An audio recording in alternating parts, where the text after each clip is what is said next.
Tesla earnings are finally here. Tesla reports earnings after the markets closed on Tuesday, April 23rd. For me, I'm recording this on Monday, so that is tomorrow whenever you're watching this. This video is meant to help you get ready for those Tesla earnings incoming. I'm going to be having the best Tesla news source on the entire website, in the entire world, Sawyer Merritt, joining me in this video to go through what we're expecting for on these earnings, what we're watching, hoping for, all of that great stuff. So let's hop right into a couple of the numbers that you guys should be keeping on watch. EPS is expected to come in at 50 cents. That is down from 85 cents in the same quarter last year. And then revenue is expected to be $22.3 billion, which would be down from $23.3 billion in the same quarter last year. So you want to see a growth stock like Tesla continuing to grow, but given where the stock is, how it's down 40% or whatever so far this year, and how it's pretty much at 52-week lows, the bar has been set pretty low for these Tesla earnings. So we're waiting and seeing, and let's get over to Sawyer to hear what he's watching. All right, and first, we're being joined by the best Tesla news source in the world, Mr. Sawyer Merritt. How are you doing today, sir? Good. Thanks for having me. Awesome. I appreciate you joining me in on this video and helping people get prepped for Tesla earnings. So I wanted to know what you are watching for these Tesla earnings, from numbers, if you have anything there, to just kind of more sentiment and things you want to hear Elon Musk say, words you're hoping he doesn't say, all that great stuff. What is Sawyer Merritt expecting and watching for earnings? Well, I think the main focus is probably going to be margins and just the lack or the slowed growth that we've seen in the last quarter or so. And it's likely that Tesla will point to, the Giga Berlin arson attack, the Red Sea issues, and some other supply issues as part of the reason deliveries were down. But I do think we're seeing some systemic issues that weren't just attributable to Q1 issues. So I hope they address some of that. Every time I think we head into an earnings call and we want Elon to say certain things, he tends to not do that. But I think there are a few topics that they should touch on. Obviously, the compact car plan. Even just as early as January of this year, Elon had said on the Q1 or the Q4 earnings call then that they were quite far along in development of the next gen car. And we assumed that meant the affordable car, which was rumored to be priced around $25,000. And then this Reuters report came out a few weeks ago saying that that plan had essentially been either scrapped or delayed, and that they've refocused their priorities towards the robotaxi. So I think that's been a little bit of cause for concern for investors, because we all assumed that they would continue to come out with cheaper and cheaper cars, so more and more people could buy Teslas, grow the overall fleet, get more data, be able to sell more subscription-based services to those existing user-based vehicles.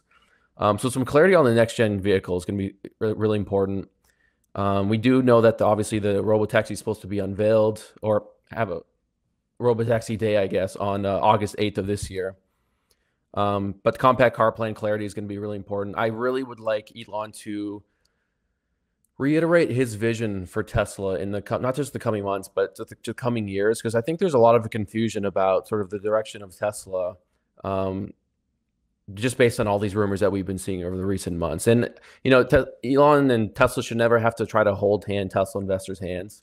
But if there's one time to do it, I think it would be this earnings call. The next would be FSD.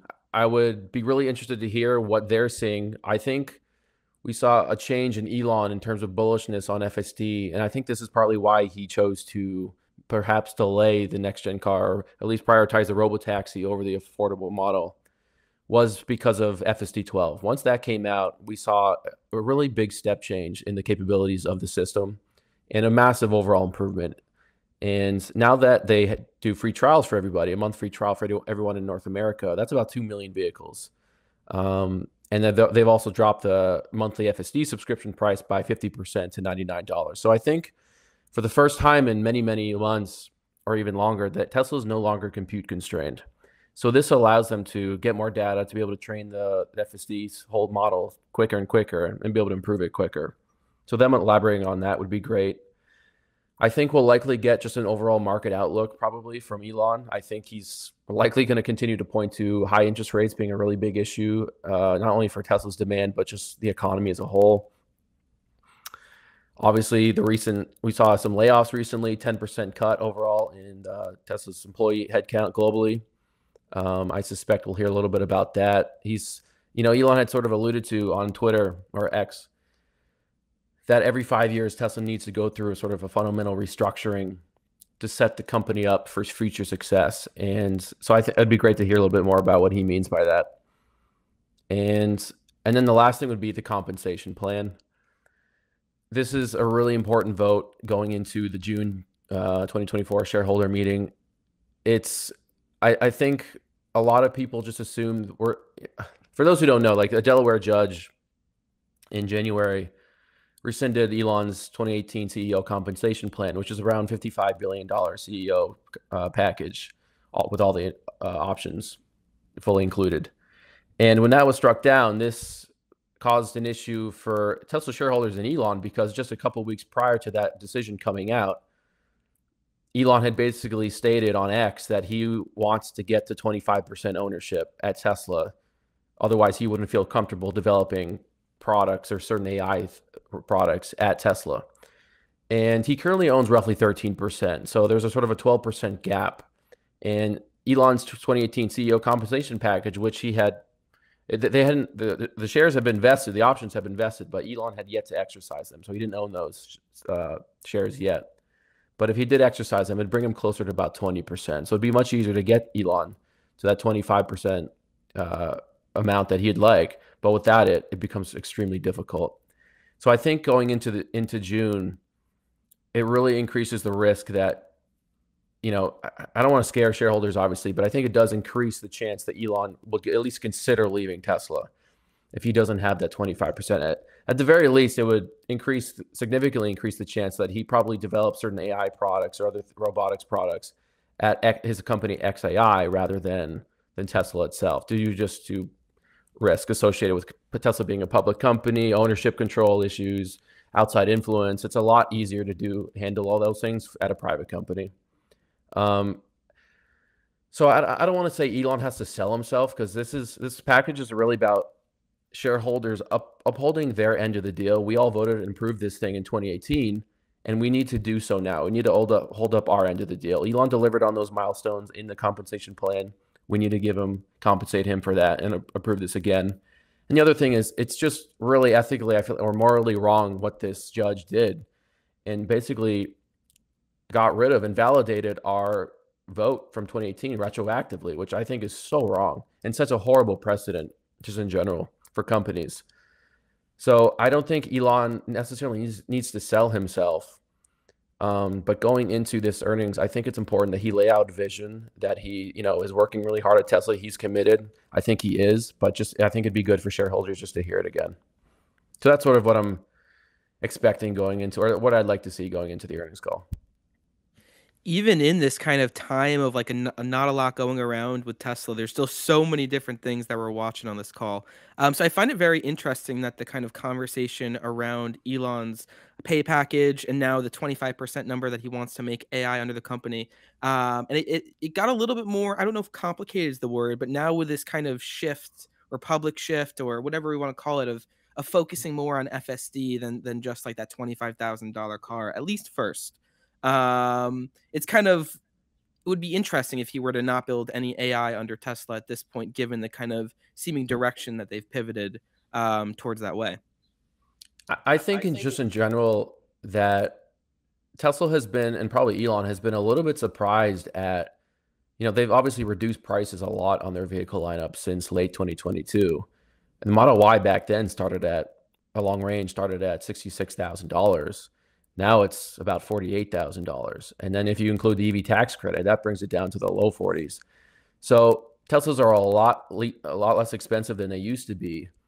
And yet we haven't seen a massive increase in demand from those price decreases. And I attributed this obviously to partly the massive increase in interest rates, broad economy issues, inflation issues.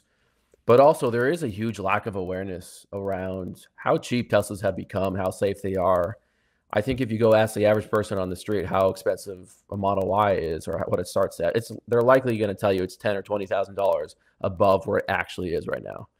So I think Tesla has started to dip their toes a little bit into consumer education through online advertising, through YouTube, Instagram, Facebook, X, but they're still only really dipping their toes in. I'd like to see more of a broad, more and fuller commitment to it. I suspect Elon is still skeptical of advertising and the data associated with it, which is probably partly why he probably doesn't feel like he wants to increase Tesla's efforts probably to the level that some Tesla bulls would like them to. But I think Elon is sort of doing a whole restructuring right now, and I don't know if they're going to take a new sales approach. Elon has sort of said to me in a reply to me a couple of days ago that things had become quite complex and inefficient in terms of the sales and delivery processes at Tesla. So it'd be great to hear some clarity on that from him on Tuesday. Yeah, you guys heard that right. If you enjoy Tesla and want to follow it, you need to be following Sawyer, not just for all the news that he posts, but also Elon is down there commenting on a lot of his posts and sharing some more Tesla news there. All right, final question here, Sawyer. I am in need of some new clothes. My clothes are getting a little bit old, and I want some clothes that are built a little more sustainably. You have any thoughts or advice for me on where I should look? Yeah, appreciate the plug. Yeah, I am a co-founder of Twin Birch, a sustainable lifestyle apparel company, and it's more of a side business right now. My brother did actually end up, he's the other co-founder, decided to take a job at a solar company, so it's more of a side business for us right now. But yeah, we got like shorts, sweatpants, sweatshirts, t-shirts, stuff for women too. A couple accessories. So yeah, we got some good summer stuff if you guys want to check it out at twinbirch.com.